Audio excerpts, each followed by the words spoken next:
Naquele tempo, disse Jesus aos seus apóstolos: Não tenhais medo dos homens, pois nada há de encoberto que não seja revelado, e nada há de escondido que não seja conhecido. O que vos digo na escuridão, dizei-o à luz do dia. O que escutais ao pé do ouvido, proclamai-o sobre os telhados. Não tenhais medo daqueles que matam o corpo, mas não podem matar a alma. Pelo contrário, temei aquele que pode destruir a alma e o corpo no inferno. Não se vendem 2 pardais por algumas moedas? No entanto, nenhum deles cai no chão sem o consentimento do meu Pai. Quanto a vós, até os cabelos da vossa cabeça estão todos contados. Não tenhais medo. Vós valeis mais do que muitos pardais. Portanto, todo aquele que se declarar a meu favor diante dos homens, também eu me declararei em favor dele diante do meu Pai que está nos céus. Aquele, porém, que me negar diante dos homens, também eu o negarei diante do meu Pai que está nos céus. Palavra da salvação. Glória a vós, Senhor.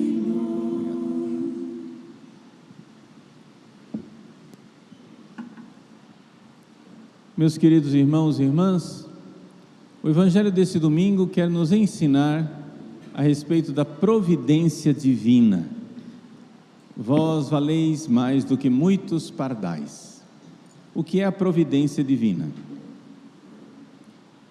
Vejam, é importante nós entendermos o seguinte: Deus governa todas as coisas e nada do que acontece no mundo, até mesmo as coisas más, nada acontece fora do domínio dele. Deus não faz o mal, nunca, mas Ele, acho que não dá para negar isso, Ele permite o mal, senão o mal não existiria. Se Deus não permitisse, nós não teríamos os males. Eu estou falando de males físicos, como um terremoto, um câncer, a morte, ou estou falando de males piores ainda, os males espirituais, as maldades, os pecados, o assassinato, o roubo, a traição, a falta de amor, não é? Todas essas coisas, até mesmo em escala mundial, como por exemplo, os grandes genocídios, guerras, milhões de pessoas mortas por ideologias loucas, tudo isso. Deus é Deus. E Ele tem o poder. A primeira coisa que nós temos que professar para entender a providência divina é isso. Ele é poderoso. Deus tem o poder de impedir tudo. Deus pode fazer tudo. Deus poderia ter evitado as guerras, Deus poderia ter feito tudo, evitar doenças. Ele pode, Ele tem poder, Ele é onipotente, Ele é todo-poderoso, e é Ele quem governa todas as coisas. As coisas então acontecem no mundo de 2 formas, atenção, ou porque Deus está fazendo, ou porque Deus está deixando fazer. Não tem outra escapatória. Aconteceu uma coisa, foi Deus quem fez.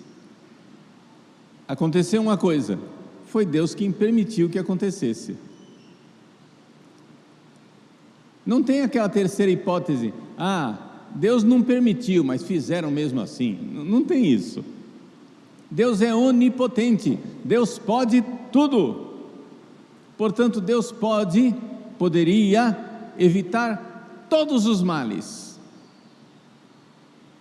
Mas aí vem a segunda parte da nossa fé.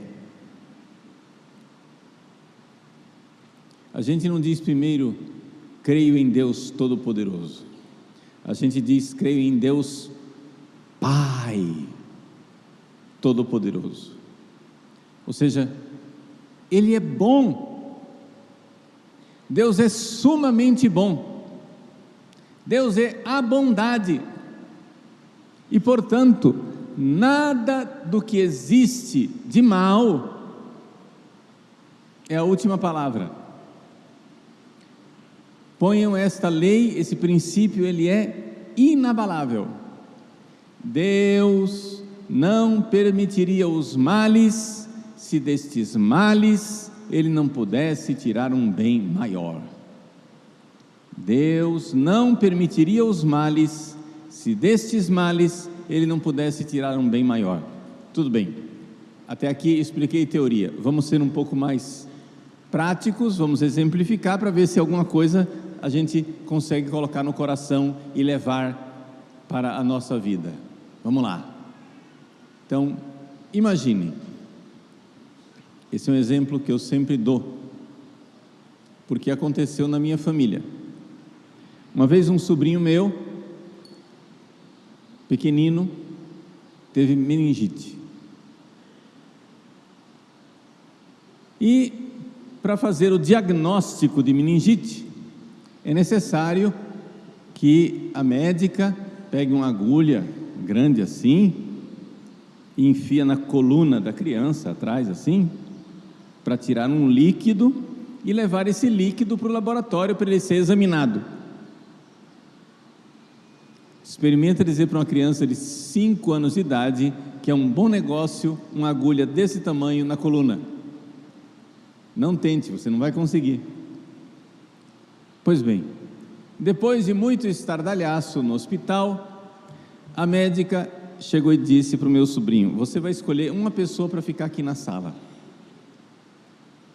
E ele disse: mamãe! Pronto, então todos nós fomos contrariados para o corredor. E mamãe ficou lá com ele dentro da sala.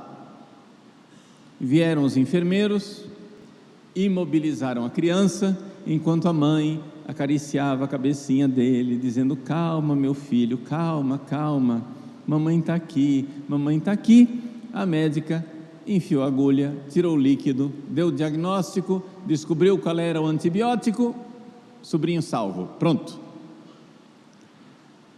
Salvo, sem sequelas. Que beleza.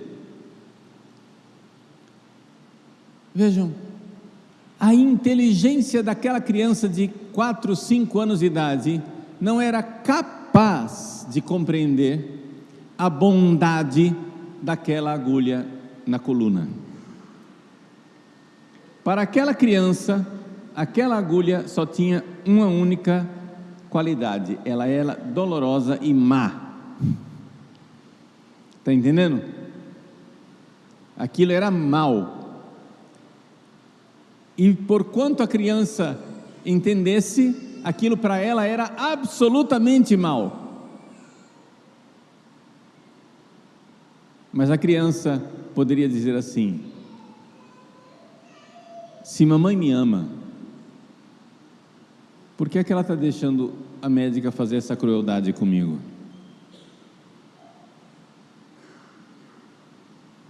E guardar uma mágoa da mãe e nunca mais olhar para a cara da mãe. Mas graças a Deus meu sobrinho não fez isso. Depois ele cresceu em inteligência e compreendeu que aquilo era uma coisa boa. Por quê? Porque daquele mal ia ser tirado um bem maior, que era a saúde dele, a vida dele. Hoje ele está com quase 30 anos de idade, feliz e contente, saudável, Deus seja louvado. Mas se não fosse a agulhada aos 5 anos, ele estava morto. Vejam, a inteligência de uma criança é pequenininha assim. A inteligência da mãe é maior. Tá, tudo bem, eu sei que tem pai e tem mãe que acha que não é mais inteligente do que seu filho, mas você é uma exceção, tudo bem, seu filho é mais inteligente do que você, tá? Mas eu estou dizendo aqui que você, pai, mãe, geralmente, a regra geral é que você é mais inteligente que seu filho e, portanto, você é responsável para pôr limite no seu filho, para dizer para o seu filho o que é que ele tem que fazer, educar seu filho. Está entendendo, papai? Eu estou aqui ironizando, porque tem pai e mãe miserável e negligente que deixa o filho fazer tudo o que ele quer. Mas padre, se eu não deixar ele fazer o que ele quer, ele vai ficar com raivinha de mim. Por isso você é um pai e uma mãe egoísta e vagabundo. Você está mais preocupado com a sua imagem do que com o bem do seu filho. Você tem que se preocupar com o bem do seu filho. Deixa ele ficar com raiva de você. Você quer o bem dele. Está claro isso? Não quer dizer que você tem que fazer de propósito para ele ficar com raiva, não é isso. Você sabe algo a mais do que o seu filho, sim ou não? Ele não sabe o que é bom para ele. Esse é o princípio básico de uma coisa chamada educação. As crianças não sabem o que é bom para ela. É o adulto que tem que ser virtuoso, inteligente, estudioso e descobrir o que é bom para a criança. E o nome disso chama-se educação.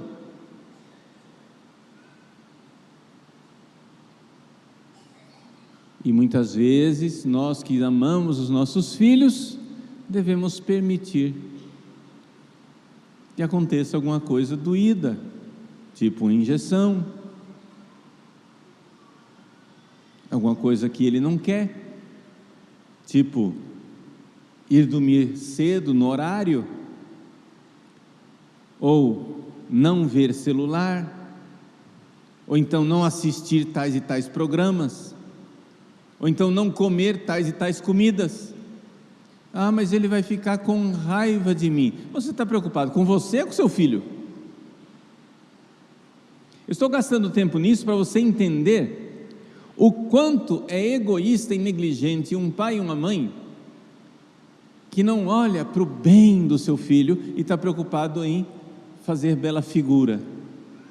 Não entendeu? Ai, meu filhinho me ama, meu filhinho me quer bem. Vejam, Deus é Pai, Ele é bom. Deus não é bonzinho, Deus é bom.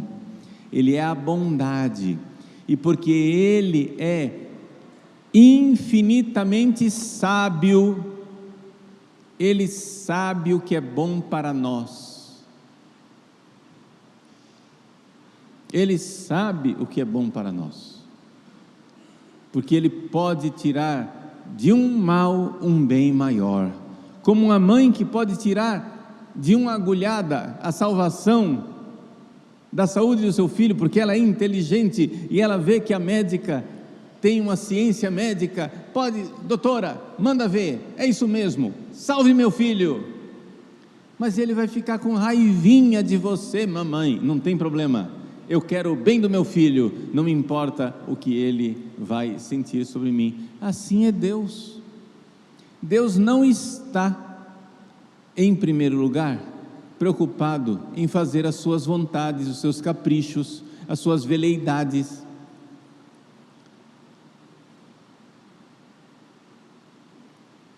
Tem gente que deveria vir na igreja e, ao invés de dizer creio em Deus Pai Todo-Poderoso, dizer assim: creio no vovô bobo que faz tudo o que eu quero. Você não crê em Deus Pai bondoso, que faz e tem poder de fazer o que você precisa. Você crê num vovô tolo que faz todos os seus caprichos. Aí você vem à igreja e reza, não acontece do jeito que você queria, e você já começa: cadê Deus nessa hora?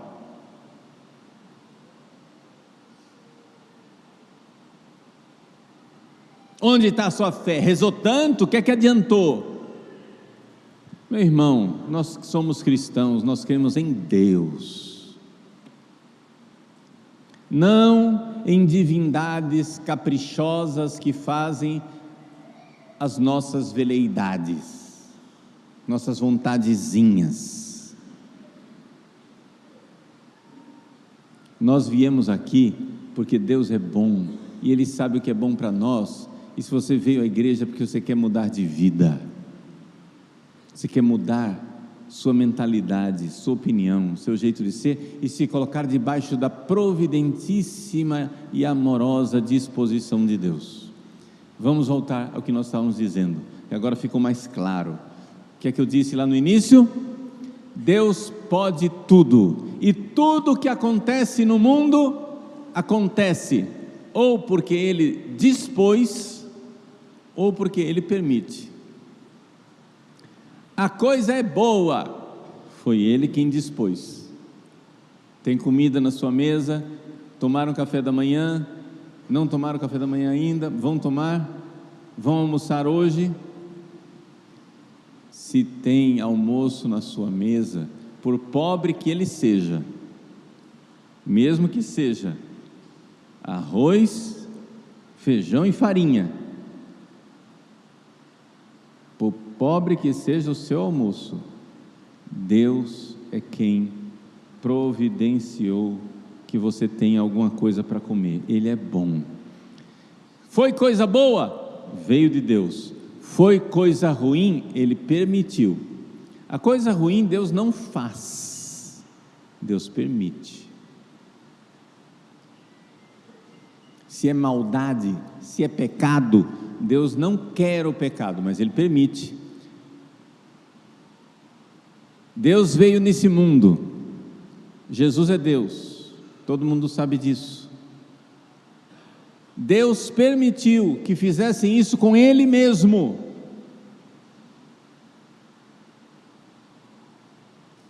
Jesus tinha ou não tinha poder de mandar um raio e acabar com aqueles assassinos cruéis?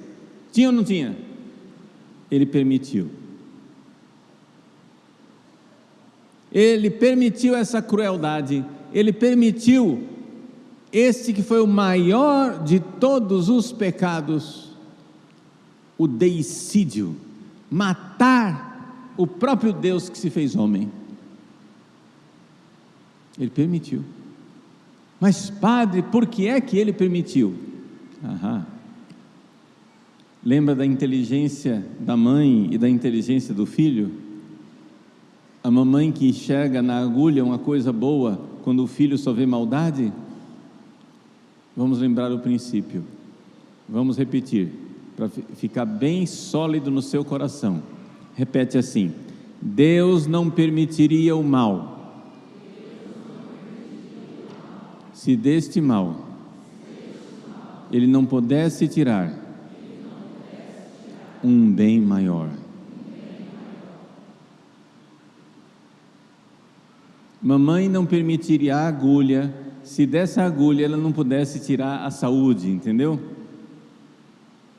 Mesmo que a criança não entenda na hora da agulhada, mesmo que a criança não entenda, está acontecendo alguma coisa má na sua vida. O que é que está tirando o seu sono? O que é que está angustiando você? O que é que está fazendo você derramar aquela lágrima escondida que ninguém vê? O que é que está fazendo você chorar no banheiro sozinho? Ou derramar uma lágrima no escuro do seu quarto, no travesseiro, assim?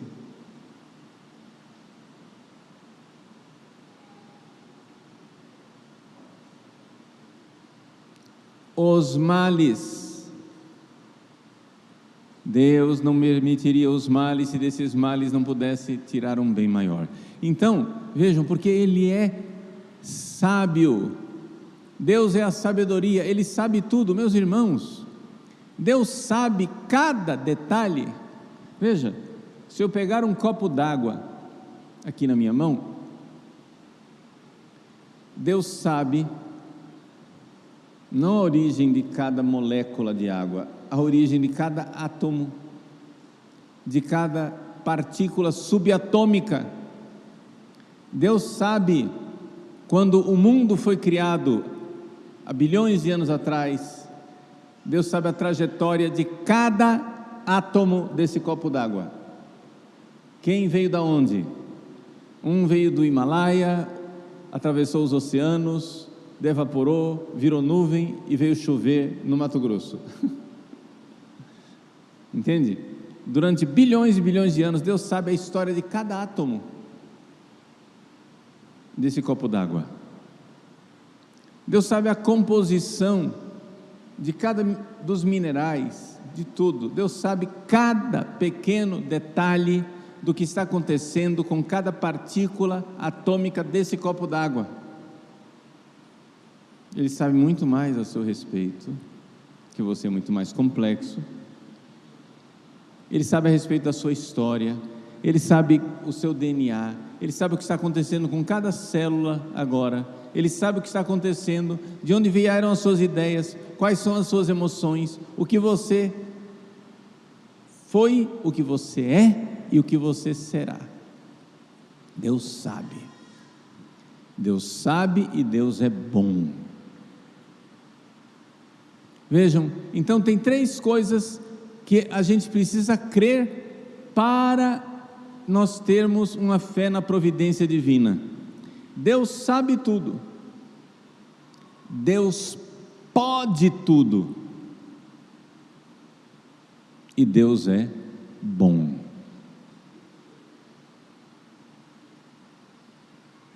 E fazendo um grande ato de fé nessa bondade, nós podemos confiar.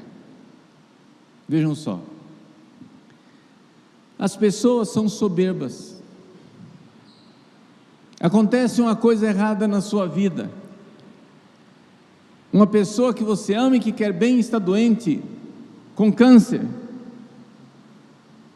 Aí vem o demônio da soberba, se senta na sua vida. Você não pense que tem só o anjo da guarda, não, tem demônios sentados em cima de você. O demônio da soberba se senta em você e ele começa a perguntar: cadê Deus? Deus não é bom? Cadê Deus nessa hora? Se Ele é bom, por que Ele permite o câncer? Se Ele é bom, por que Ele permite o sofrimento? Se Ele é bom, por que Ele permite a morte? Se Ele é bom, por que Ele permite a injustiça? Se Ele é bom, por que Ele permite isso ou aquilo? E você então, tentado por Satanás, pode cometer o pecado de soberba. Até aqui foi o demônio da soberba tentando você não pecou ainda, é só pergunta. Essas perguntas malucas acontecem, elas aparecem na nossa cabeça, sim ou não? Elas aparecem. Até aqui é só tentação.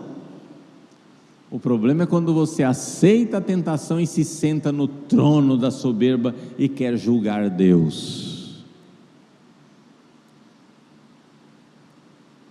Se eu fosse Deus, eu não permitiria que isso acontecesse. Está errado. Do jeito que Deus está fazendo, está errado. Gente, você não vê a soberba? Para com isso. Você está querendo ensinar Deus. Deus que é infinitamente sábio, a sabedoria. Deus que é infinitamente poderoso.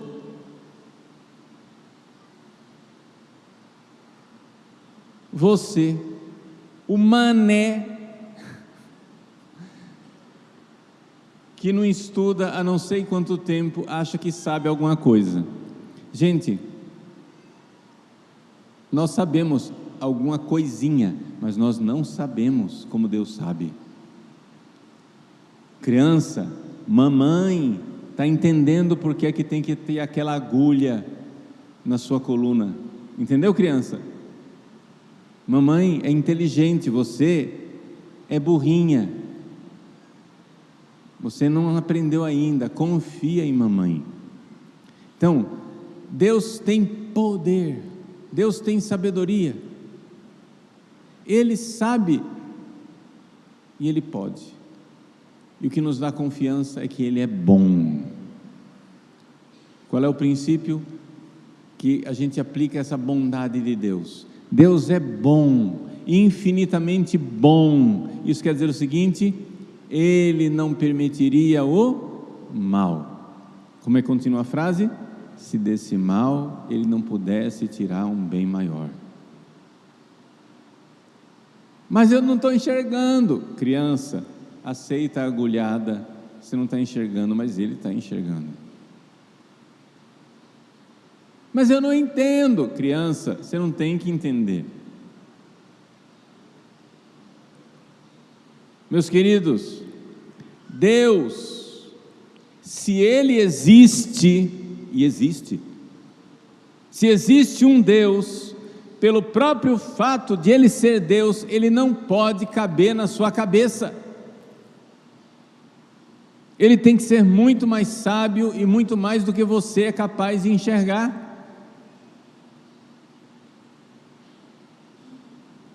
Essa é a própria definição de Deus. Se você tem um deusinho aí na sua cabeça que você entende, sai correndo, porque isso é um ídolo que você criou.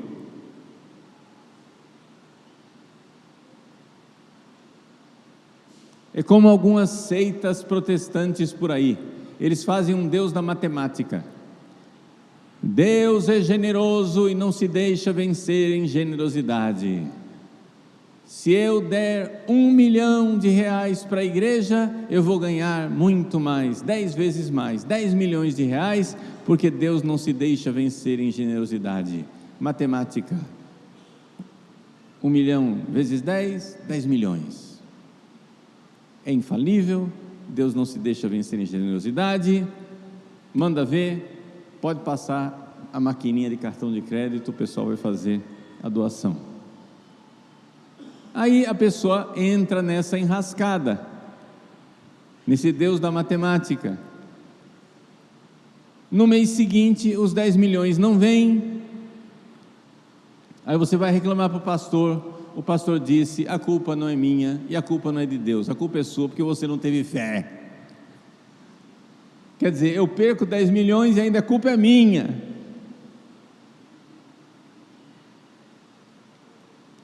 O que é que isso cria no Brasil? Isso cria um país de gente cética, sem fé, indiferente e religioso, porque todo mundo acha que se Deus existe, Ele deveria ser assim: 2 mais 2 igual a 4, eu entendo Deus. Deus, para nos mostrar que Ele não pode ser dominado pela sua inteligência boba, Deus veio a esse mundo, amor, se fez homem e deixou que nós o crucificássemos. O amor se fez carne e nós o matamos. E Deus, na sua infinita bondade, permitiu este mal para tirar deste mal um bem maior, a nossa salvação.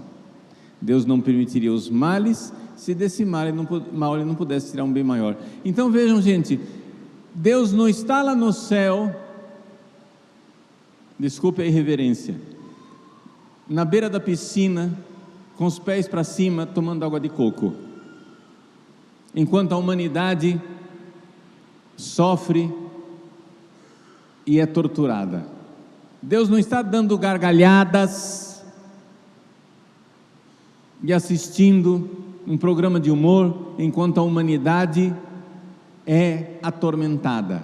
Não, Deus veio viver os nossos tormentos. Ninguém pode dizer que sofre mais do que o que Deus sofreu. Padre, o senhor não sabe o que eu estou sofrendo. Provavelmente não sei mesmo não, mas você já está suando sangue? Ainda não chegou nesse ponto de suar sangue? Então você ainda não chegou no sofrimento de Jesus, ainda é fichinha, seu sofrimento ainda é pouco. Você não tem o direito de olhar para o céu e dizer: Deus, você não sabe o que eu estou passando. Ele sabe.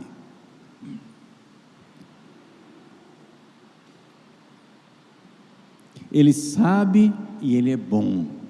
E se Ele permite alguns males, é porque Ele vai tirar um bem maior disso. E que bem maior Ele pode tirar disso? Sei lá, tipo assim, por exemplo, você ir para uma felicidade eterna no céu, talvez seja uma coisa boa. Ah não, esqueci, né? Você não quer a felicidade eterna no céu, você só quer piscina, conta bancária e vida folgada. Esse é que é o seu desejo, né? Desculpa aí, né? Deus querendo dar para você uma felicidade eterna, você quer um final de semana na piscina. Tá bom, desculpa. Você é tão inteligente, tão sábio, tão maravilhoso. Deus, Ele venceu, é um gênio.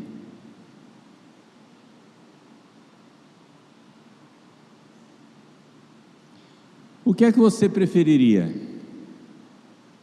Meus irmãos, se nós não tivéssemos provações nessa vida, nós seríamos demônios. Na melhor hipótese, nós seríamos medíocres e egoístas.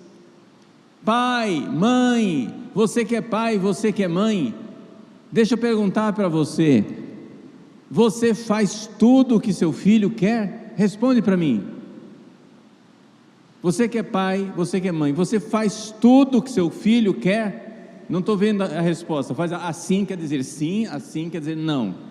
Você faz tudo o que seu filho quer? Não faz? Nossa, que malvadeza. Por que é que você não faz tudo o que seu filho quer? Porque essa criança não sabe o que é bom para ela, sim ou não? Mas você sabe o que é bom para você, e Deus, coitadinho, tem que aprender na sua escola. Ah, desculpa, Jesus, se matricula na escola dessa pessoa sábia e aprende com ela, porque ela vai ensinar para você, Jesus, tudo que tem que ser feito.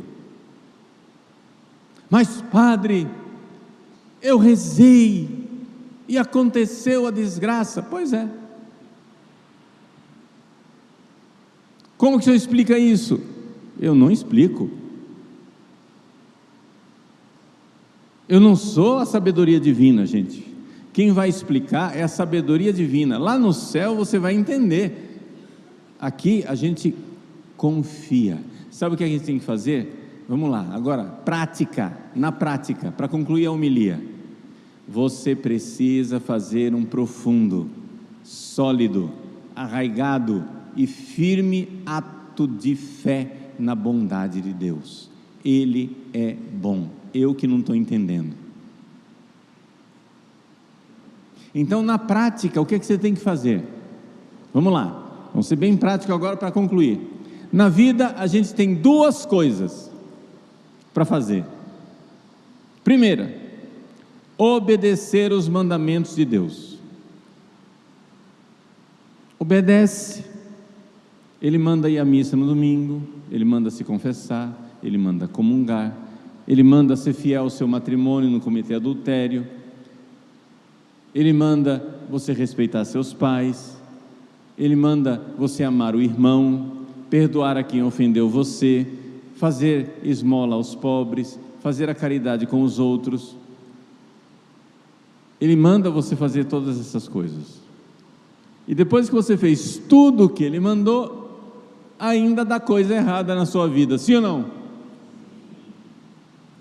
Aí o que é que você faz? Você confia.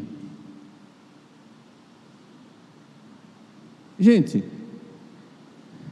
aconteceu tal coisa, vamos lá.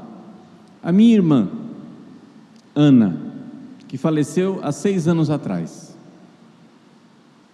6 anos antes, ela recebeu um diagnóstico de câncer. Ou seja, há 12 anos atrás. Há 12 anos atrás, minha família começou a rezar. Eu, padre, comecei a celebrar missas. Nós começamos a pedir a Deus a cura. Nós começamos a pedir a Nossa Senhora, a suplicar. Aí vem o secretário de Satanás, que é aquele vizinho protestante seu, que diz assim: ah, mas se tivesse vindo na minha igreja para receber a benção, ia receber a benção, agora fica adorando os ídolos, essa Maria que está morta, dá nisso. Desculpa aí, ô criaturinha soberba, cria do demônio, que diz que ama Jesus. Na sua igreja ninguém morre, não?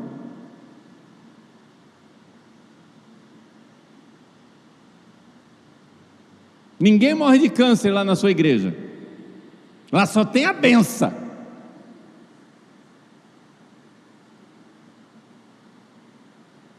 O pai da mentira e da soberba, você sabe quem é? Você dobre essa sua língua ferina, bifurcada de serpente, e sai daí, demônio. Sai da minha casa, agora.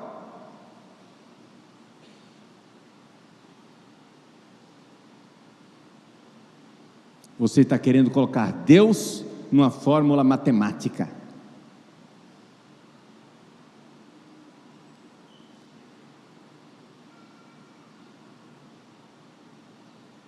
Deus não vai obedecer você, sua lógica louca.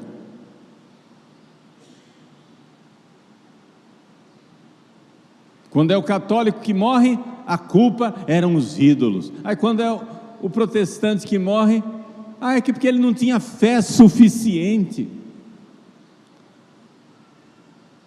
A culpa nunca é da sua teologia louca, que no cálculo final ninguém morre, né? Ou seja, se tivesse fé ninguém morria. Cara, ou você é muito burro ou você é muito mau, e talvez os dois. Talvez você seja uma mistura de burrice com maldade. Meus irmãos, a minha família, há 12 anos atrás, começou a rezar pela minha irmã. E nós rezamos pela cura, mas nós também rezamos dizendo assim, vírgula, mas não seja feita a nossa, mas a vossa vontade. A vontade de Deus, que é boa. Eu às vezes estou pedindo uma coisa má. O que é que você prefere? Viver cheio de saúde e no fim da vida, já velhinho, ir para o inferno? Ou você prefere um câncer, morrer cedo e ir para o céu?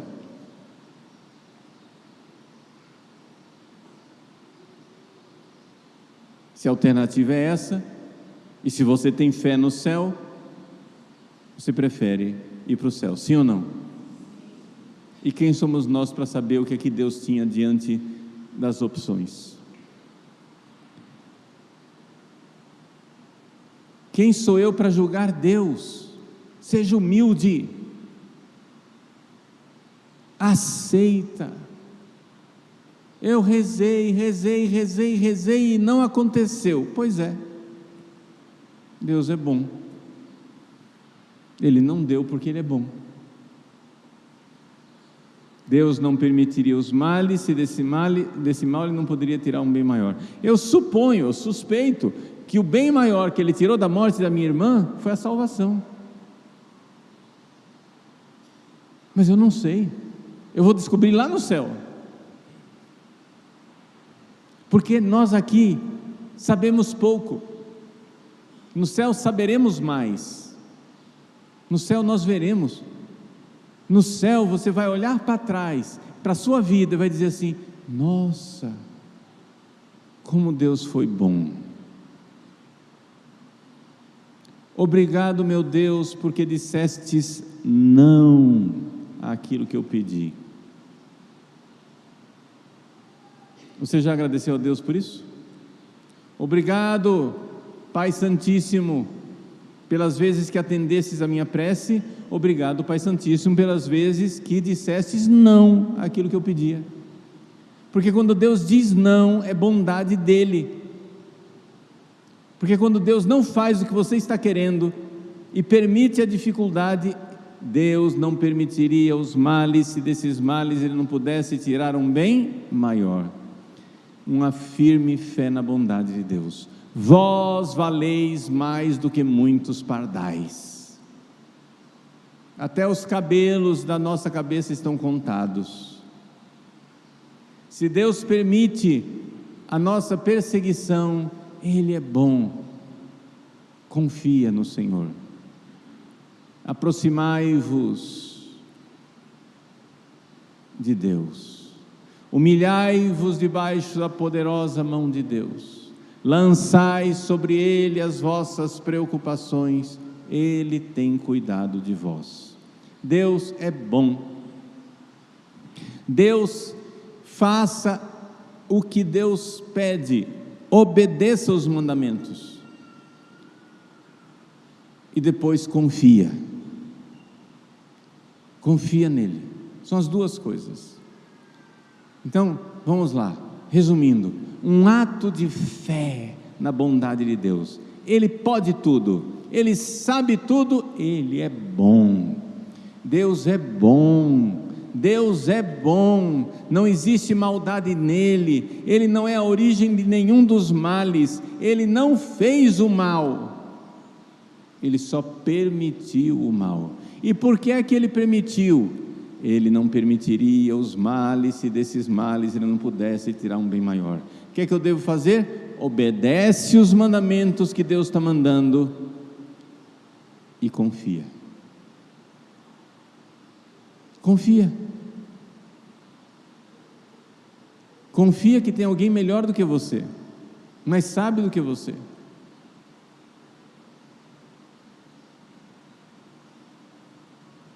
Então hoje,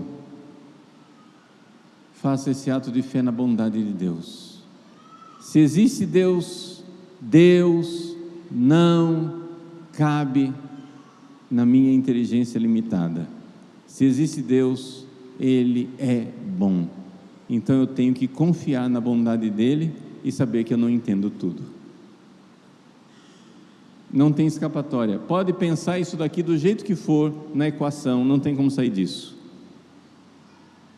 Porque no dia que você disser que você entende Deus, você virou Lúcifer. No dia que você souber que entende Deus, você é um Lúcifer. Porque você está sentado no trono de Deus e ocupando um lugar que não é seu. Meus queridos, Deus é muito bom. Essa é a nossa fé. Essa é a verdade da fé. E é isso que nós queremos agora, renovar. Agora renovar. Agora renovar. Agora renovar. Agora renovar.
ngại gần xa, sóng gió nào cũng sẽ qua, miễn là có em ở đây cùng ta. Năm ngoan nghe anh vỗ về, với tuyệt vời không chối chê. I'm lucky man, có được em như lành chung số đề. I was a playboy, nhưng đó là anh trước đây thôi. Không còn muốn đi đêm, muốn ở nhà cùng em ngắm mây trôi. Tay đang trong tay, nhìn mắt em lánh đủ say rồi. Đóng chắc trở lại rồi làm gì tiếp theo em sẽ biết ngay thôi.